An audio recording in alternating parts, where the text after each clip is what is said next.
ijambo ry'Imana kandi mu buhanuzi bwa Yesaya 55 turahera ku murongo wa 6.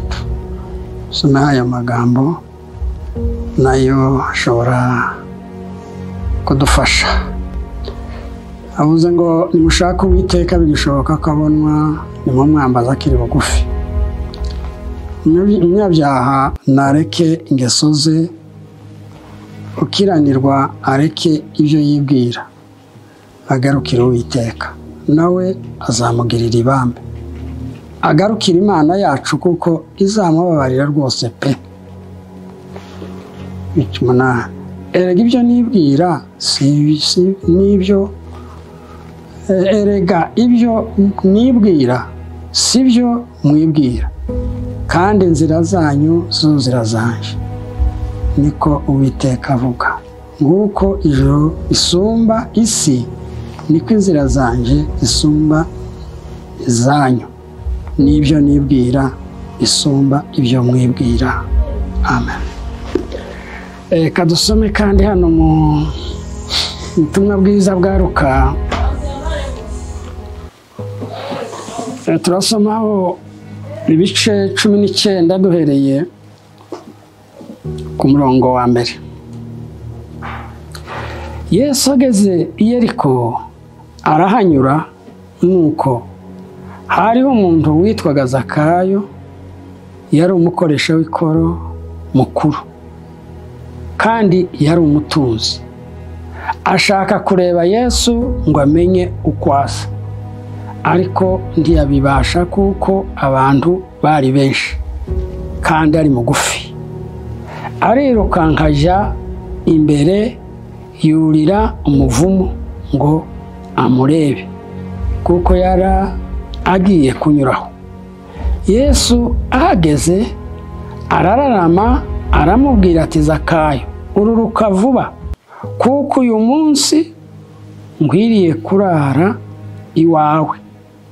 Yuruka vuba amwakira anezerewe. Abandi bose babibonye barabyivovotera bati, dore agiye gucumbika ku munyabyaha. Maze Zakayo arahaguruka abwira umwami Yesu ati, dore databuja, umugabane wa 2 w'ibintu byanje ndawuha abakene, kandi umuntu wese nambuye ndabimuriha 4.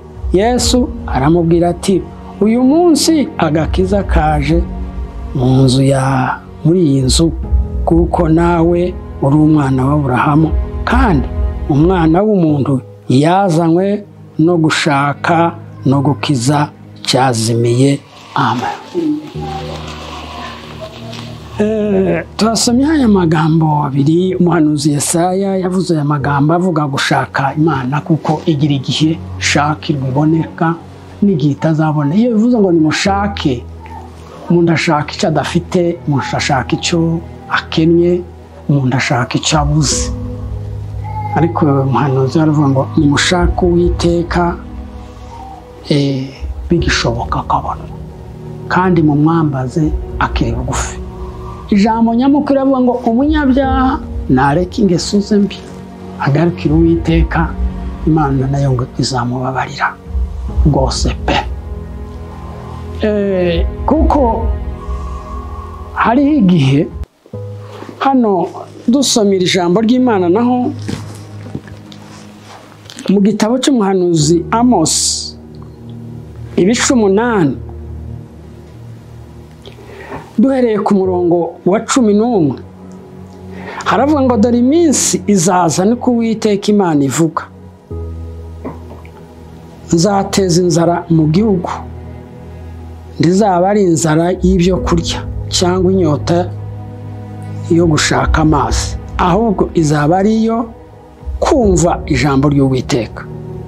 Kandi bazajarajara bava ku nyanja imwe baja ku yindi, bazave kasikazi baje iburasirazuba, bazakubita hirya no hino bashaka ijambo ry'Uwiteka be kuribona.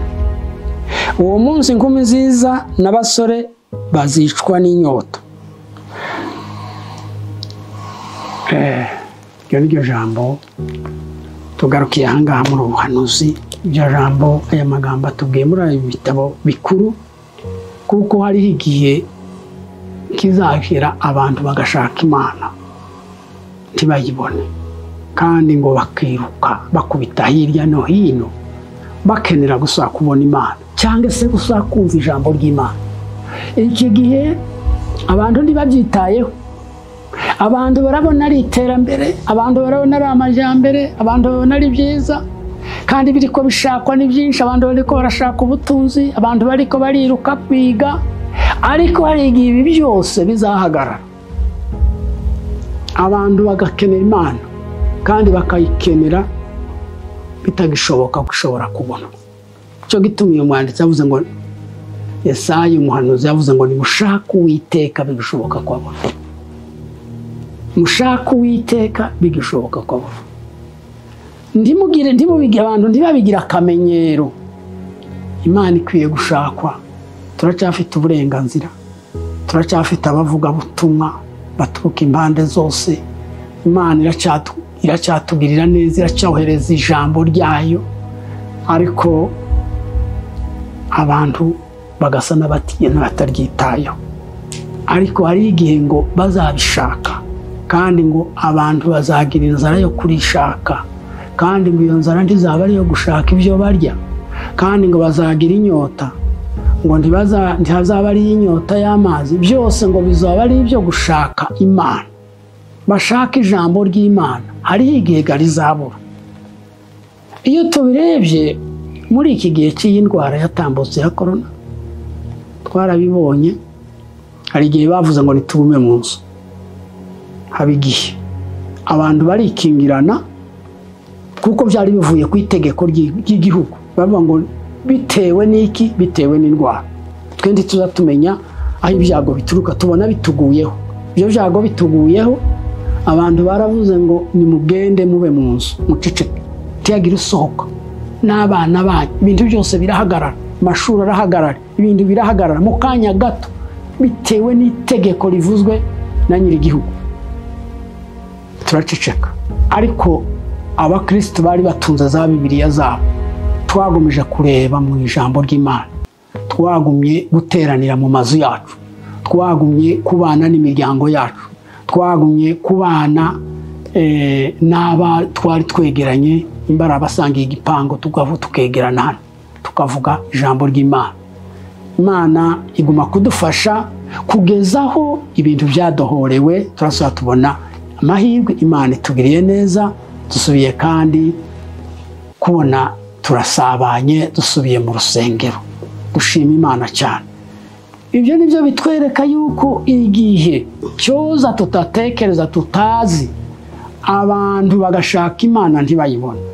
Ibyo byari bikwiye kukwibutsa cyangwa se kukuhitura ugakanguka, kuko byatuguyeho tutabizi.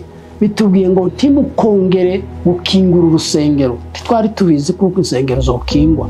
Kuba tubayeho tugize igihe kitari gito, ariko igihe cyarashize tudatekereza, tubona insengero zirakinzwe. Wari ubikeneye kumva, yenda utari warabitse ijambo rikwiye kumufasha, ntiyabuze kugira inyota, ntiyabuze gukumbura. Abana bari babizi, twese twagumye gukumbura, guterana kwera, ariko ntibyashobotse. Ariko twashimiye Imana kuko byongeye gushoboka. N'uyu munsi birashoboka, turashima Imana. Imana yakoze ibyo bintu, ikaba itubwiye ngo nimushake Uwiteka bigishoboka kwabona. Aha mu Isezerano Rishya dusanga uyu mugabo dusomye, Zakayo, ngo yari umukoresha w'ikoro, mukuru, kandi biravuze ngo yari n'umutunzi. Ariko icyo yaravuze, yari afite Yesu, yaramwumvaga bamuvuga. Igihe gishyitse, Yesu ngo ashaka kunyura muri icyo gihugu Yeriko, Zakayo ngo agira amatsiko yo kumubona.